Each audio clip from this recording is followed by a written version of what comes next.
There is an almost mystical feature of JavaScript functions that many developers fail to fully understand. And what I'm talking about is something called closures.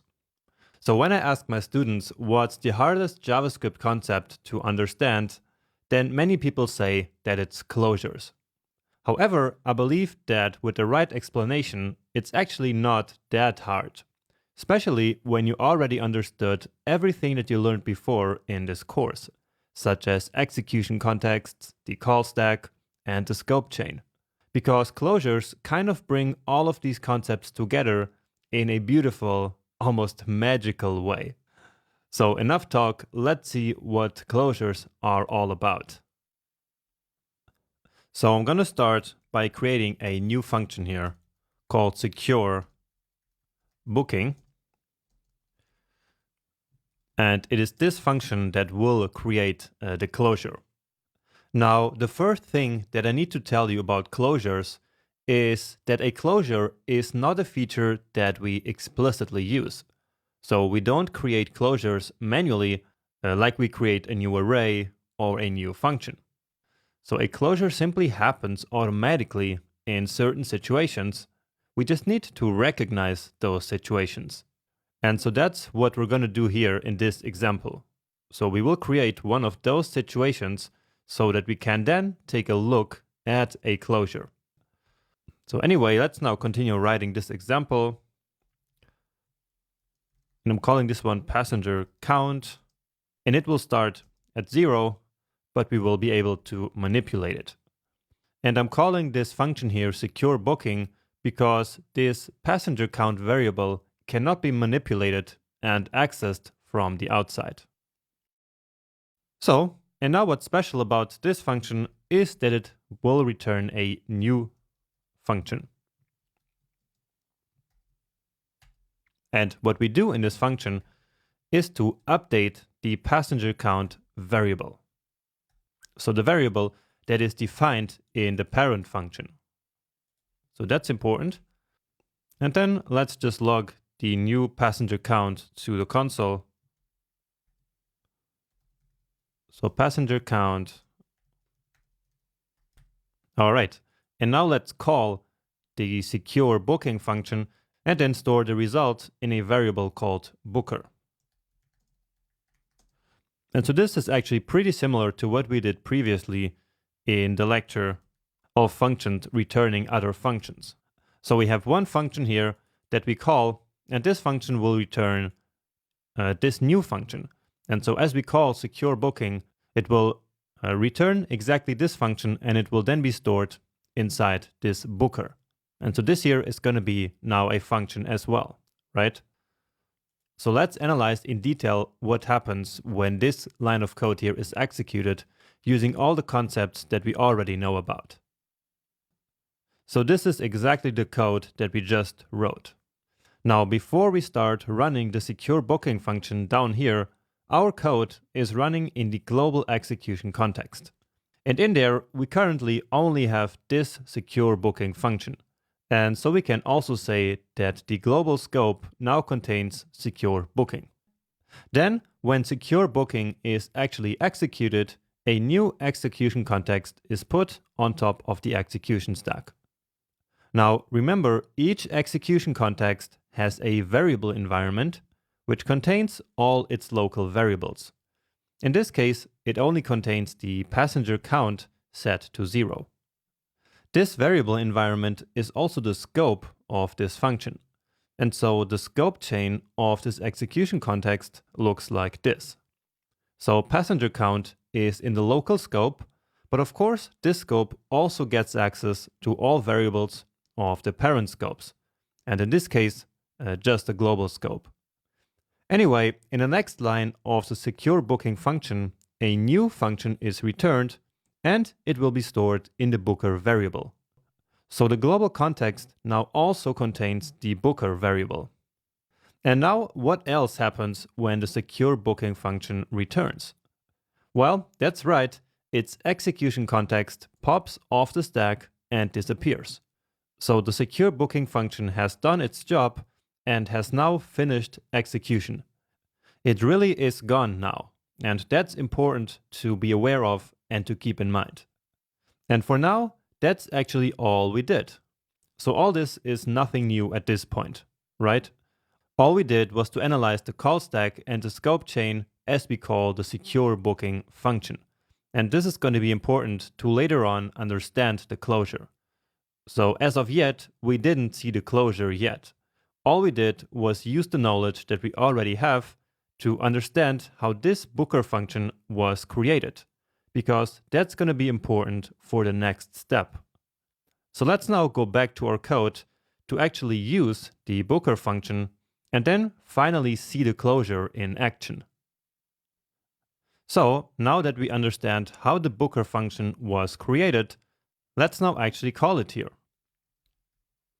So calling it a couple of times here. And as we can see, it doesn't need any arguments. There's no list of parameters, right? So let's call it here 3 times. And now let's reload the page here. And indeed, we get 1, 2, 3 passengers. And so what this means is that the Booker function was in fact able to increment the passenger count to 1, then to 2, and then to 3. But now, if we think about this, then how is this even possible? How can the Booker function update this passenger count variable that's defined in the secure booking function that actually has already finished executing? And so, as I just said, this function has already finished its execution. It is gone. So its execution context is no longer on the stack, as we just saw in the slide. But still, this inner function here, which is the Booker function, is still able to access the passenger count variable that's inside of the Booker function that should no longer exist. And maybe you can guess that what makes this possible is a closure. But before I explain exactly how the closure works, I want you to appreciate once more how strange this actually is. So again, this Booker function here is simply a function that exists out here in the global environment, or in the global scope, right? And the environment in which the function was created, so this here, basically, this environment is no longer active. It is in fact gone. But still, the Booker function somehow continues to have access to the variables that were present at the time that the function was created. And in particular, this passenger count variable here. And so that's exactly what the closure does. So we can say that a closure makes a function remember all the variables that existed at the function's birthplace, essentially, right? So we can imagine the secure booking as being the birthplace of this function, so of the Booker function, essentially. And so this function remembers everything at its birthplace by the time it was created. And this cannot simply be explained with the scope chain alone. So we need to also understand the closure, and so let me now really explain how it actually works. So this is how we left the call stack and the scope chain after the last slide. And the most important thing to notice here is that the execution context of secure booking is no longer on the call stack, because, again, this function has finished execution long ago. So now it's time to finally run the Booker function and see exactly what's gonna happen here. And note that Booker is really this function here located in the global scope. Anyway, the first thing that's gonna happen is that a new execution context is created and put on top of the call stack. And the variable environment of this context is empty, simply because there are no variables declared in this function. Now, what about the scope chain? Well, since Booker is in the global context, it's simply a child scope of the global scope, just like this. But maybe now you're starting to see the problem. So how will the Booker function access the passenger count variable? It's nowhere to be found in the scope chain, right? So this is where we start to unveil the secret of the closure. And the secret is basically this. Any function always has access to the variable environment of the execution context in which the function was created. Now, in the case of Booker, this function was created, it was born in the execution context of secure booking, which was popped off the stack previously. Remember? So, therefore, the Booker function will get access to this variable environment, which contains the passenger count variable. And this is how the function will be able to read and manipulate the passenger count variable. And so it's this connection that we call closure. So let's say all that again to make this really clear. So a function always has access to the variable environment of the execution context in which it was created, even after that execution context is gone. And this last part is really important. The closure is then basically this variable environment attached to the function, exactly as it was at the time and place that the function was created. And this probably still sounds confusing, but don't worry, I have some more familiar analogies in the next slide. For now, we are just trying to understand the mechanism behind the closure, so how it all works behind the scenes. So what matters the most here is that the Booker function has access to the passenger count variable because it's basically defined in the scope in which the Booker function was actually created. So in a sense, the scope chain is actually preserved through the closure, even when a scope has already been destroyed, because its execution context is gone. This means that even though the execution context has actually been destroyed, the variable environment somehow keeps living somewhere in the engine. Now, we can say that the Booker function closed over its parent scope, or over its parent variable environment. And this includes all function arguments, even though in this example we don't have any. And now this attached or closed over variable environment stays with the function forever. It will carry it around and be able to use it forever. To make it a bit more digestible, we can also say that thanks to the closure, a function does not lose connection to variables that existed at the function's birthplace. That's a bit more intuitive, right? But anyway, let's see what happens now with execution of the Booker function. So the function attempts to increase the passenger count variable. However, this variable is not in the current scope. And so JavaScript will immediately look into the closure and see if it can find the variable there. And it does this even before looking at the scope chain. For example, if there was a global passenger count variable set to 10, it would still first use the one in the closure. So the closure basically has priority over the scope chain. And so after running this function, the passenger count becomes 1, this message is logged, and then the execution context is popped off the stack. Then execution moves to the next line, we get a new execution context, and the closure is still there, still attached to the function, and the value is still 1. And so now this function executes, increasing the passenger count to 2 and logging a message again. Okay, and that's what closures are and how they work behind the scenes. And I know that this is all quite complex, so let me give you a couple different definitions of closure now, some more formal ones and some more intuitive and maybe easier to grasp. And the most formal definition of closure is the one we already saw, which is that a closure is the closed over variable environment of the execution context in which a function was created, even after that execution context is gone. Or, in other words, even after the function to which the execution context belongs has returned. Next, and a bit easier to understand, a closure gives a function access to all the variables of its parent function, so the function in which it is defined, even after that parent function has returned. So the function keeps a reference to its outer scope even after that outer scope is gone, which basically preserves the scope chain throughout time.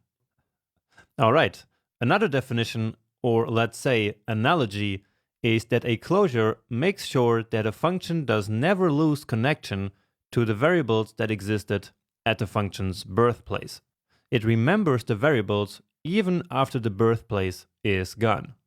It's like a person who doesn't lose connection to their hometown.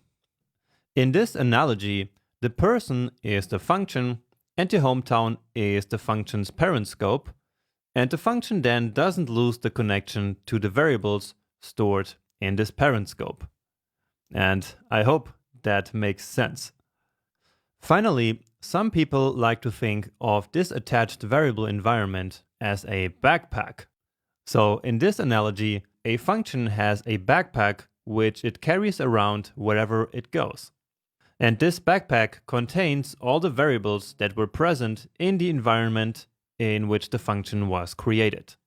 Then, whenever a variable can't be found in the function scope, JavaScript will look into the backpack and take the missing variable from there. So kind of similar to the other definitions, but maybe a little bit more visual. So these are some different ways of defining closure, but they all mean the same thing. So they all represent the same idea. Finally, we need to understand that we do not have to create closures manually. And this is also what I already touched on at the beginning of the lecture. So instead, this is something that JavaScript does completely automatically. We don't have to do anything. Also, there is no way for us to explicitly access closed over variables. That's because closures are not like a tangible thing. They're not like an object or so that we can access. So we cannot just reach into a closure and take variables from it. That's impossible, because a closure is just an internal property of a function. We can observe that a closure happens, because functions magically keep having access to variables that should no longer exist, but we cannot directly access these variables. However, what we can do is to actually take a look at this internal property, so at this backpack, so to say, in the console. So let's quickly do that before we finish this lecture. And we can do this by using console.dir, and then of the Booker function itself. So similar to console.log, but this one is a bit different. And so here we now get this function itself. So we can get the arguments, the name property that we already took a look at before, and then down here we have this scopes internal property. And this internal scopes property here is basically the variable environment of the Booker function. Now in here, we can actually see the closure coming from secure booking. All right. And so this is where we see the passenger count, which currently stands at 3. And so this closure here basically is the variable environment of this secure booking. So that's the one that is being preserved by the closure. All right. And by the way, whenever you see these double brackets here, that means that it is an internal property which we cannot access from our code. All right. This was a long video about closures. Now, in the next lecture, we're going to take a look at 3 more examples of closures and also analyze how they work, because it's really important that you understand this concept of closures. It's a feature that's used all the time in JavaScript, and many times even without us realizing that closures are happening. So if you want to become confident as a programmer, you always need to know how exactly everything in your code works. And that, of course, includes closures.